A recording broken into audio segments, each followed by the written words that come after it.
Assalamualaikum warahmatullahi wabarakatuh. Alhamdulillah, salatu wassalamu ala rasulillah amma ba'd.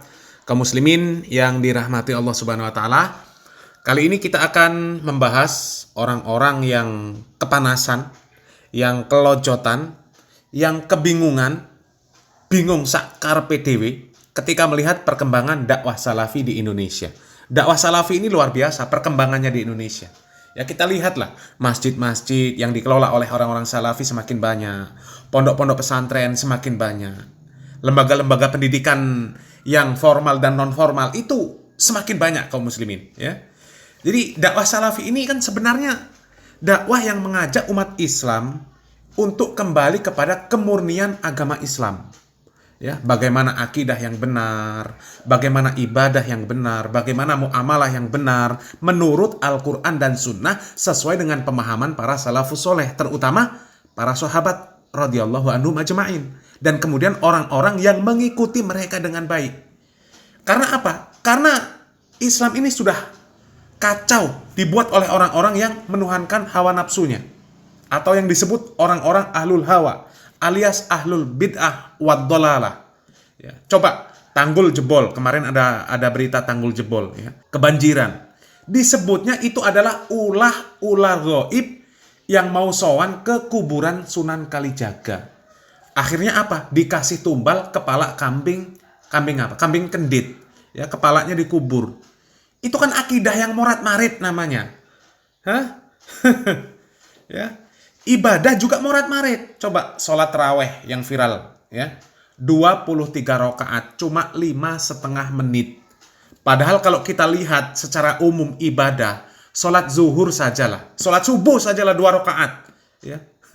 Itu bisa memakan waktu 4-5 menit, cuma 2 rakaat. Lah ini sholat tarawih 23 rakaat, selesai dalam waktu cuma 5,5 menit. Apa nggak kacau itu namanya?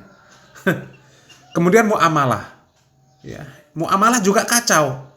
Ikut ibadah di dalam gereja, bareng-bareng nyanyi-nyanyi di dalam gereja, ya, Natalan di dalam gereja. Orang Islam, ya, patung Maria digendong sama banser. Itu kan kacau kaum muslimin, ya. Nah, dakwah salafi ini ingin membenahi kekacauan-kekacauan yang seperti itu.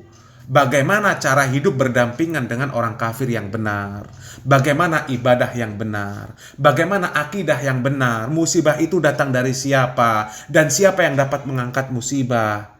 Kan seperti itu. Nabi dan para sahabat, kemudian para ulama yang baik mengikuti mereka dengan baik. Mereka ini orang-orang yang alim, orang-orang yang faham Al-Quran dan Sunnah. Nggak ada di zaman Nabi dan para sahabat ibadah-ibadah yang seperti itu, akidah-akidah yang seperti itu, ya, muamalah-muamalah yang seperti itu yang dilakukan oleh orang muslim. Nggak ada.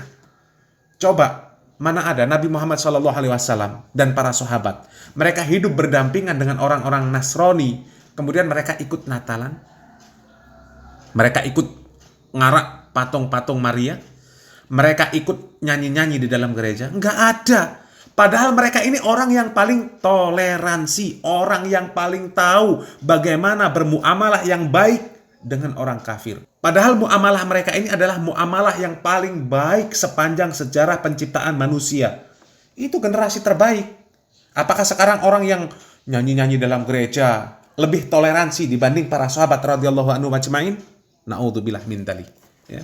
Nah, salafi ini ingin mengajak kaum muslimin untuk mengamalkan Islam ini seperti yang diamalkan oleh para sahabat, diamalkan oleh para ulama yang mengikuti mereka. Ya. Mengajak untuk tidak melakukan perkara-perkara yang model kacau seperti itu. Nabi dan para sahabat sudah hidup berdampingan sama orang kafir, hidup di zaman orang-orang musyrik, hidup di zaman orang-orang yang paling semangat mengamalkan syariat Islam. Mereka orang yang paling sibuk, ya, sibuk dengan perkara akhirat, sibuk dengan perkara syariat Islam, sibuk juga dengan dunia. Mereka sibuk, mereka pedagang, mereka pekerja, mereka berjuang untuk Islam. Mereka harus terjun ke medan dakwah, ke medan perang, ya. Jadi mereka ini orang-orang yang terbaik. Jadi kalau dakwah salafi ingin mengajak umat Islam ini untuk mencontoh mereka, mencontoh Nabi dan para sahabat dan orang-orang yang mengikuti mereka dengan baik, salahnya di mana?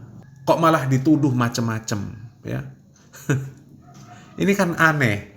Justru orang yang agamanya ngelantur, ngalor ngidul, ora jelas, malah ngakunya ahlu sunnah wal jamaah. Sholawat joget-joget, ikut ibadah di dalam gereja, nyembelih kambing kendit untuk tumbal. Ini aneh dan membagongkan. Kalau yang seperti itu malah disebut sebagai cara beragama yang benar. Kan aneh kaum muslimin, ya. Dan kali ini kaum muslimin, ini ada sebuah video di mana ada seorang ustadz. Ini entah ustadz, entah kiai, entah buya, entah buaya, buaya darat, kerjanya ngakalin orang, ya. Atau entah apalah, ya. Dia ini sedang mendoktrin jamaahnya atau santrinya untuk membenci orang-orang salafi, untuk membenci dakwah salafi yang disebut wahabi, ya. Bahkan sampai diajak bersumpah-sumpah dengan atas nama Allah. La ilaha illallah. Coba kita simak videonya kaum muslimin. Oke, sama-sama ikut saya. Dasar garing. Bismillahirrahmanirrahim. Bismillahirrahmanirrahim. Wallahi. Wallahi. Wabillahi. Wabillahi. Watallahi. Watallahi. Aku bersumpah. Aku bersumpah. Dengan nama Allah. Dengan nama Allah. Aku tidak. Aku tidak. Akan mengikut. Akan mengikut. Mazhab sesat. Mazhab sesat. Salafi wahabi. Salafi wahabi. Takbir. Bagus. Alhamdulillah. Nah kaum muslimin, yang seperti ini kan jelas terjadi karena mereka ini sudah kebingungan mencari cara bagaimana membendung dakwah salafi. Yang memang semakin hari perkembangannya itu semakin pesat kaum muslimin. Padahal kalau kita mau jujur, ya, orang salafi itu adalah orang yang paling kuat mengamalkan dan juga menjaga kemurnian agama Islam. Coba lihat, ya, mana ada orang-orang salafi yang melakukan kesyirikan, memberi tumbal-tumbal, jimat-jimat, ya, nggak ada. Mana ada orang salafi yang minta-minta di kuburan, apalagi minta fulus, kertas merah yang halus-halus, nggak ada. Mana ada orang salafi yang terawihnya ngawur, kayak dikejar setan, nggak ada. Namanya saja sholat terawih, sholat yang santai, tapi sholatnya malah keburu-buru kayak dikejar setan.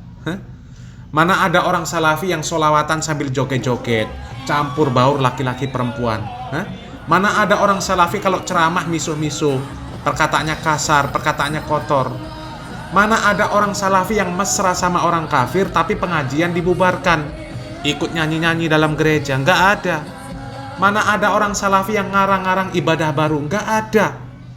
Jadi memang aneh, para ahlul hawa itu memang aneh. Orang yang menjaga kemurnian agama Islam malah dianggap sesat. Orang yang mencampur adukkan agama Islam dengan perkara syirik, bid'ah, khurafat, maksiat malah dianggap sebagai kelompok yang benar, kelompok ahlus sunnah wal jamaah. Ya, itu aneh dan membagongkan. Ya, mudah-mudahan yang sehat dan waras tetap sehat dan waras, mengikuti cara beragama yang benar. Yang belum sehat dan belum waras segera sehat dan waras, kemudian meninggalkan kelompok-kelompok yang ngawur seperti itu. Ya, salam waras, salam akal sehat, barakallahu fikum, wassalamualaikum warahmatullahi wabarakatuh.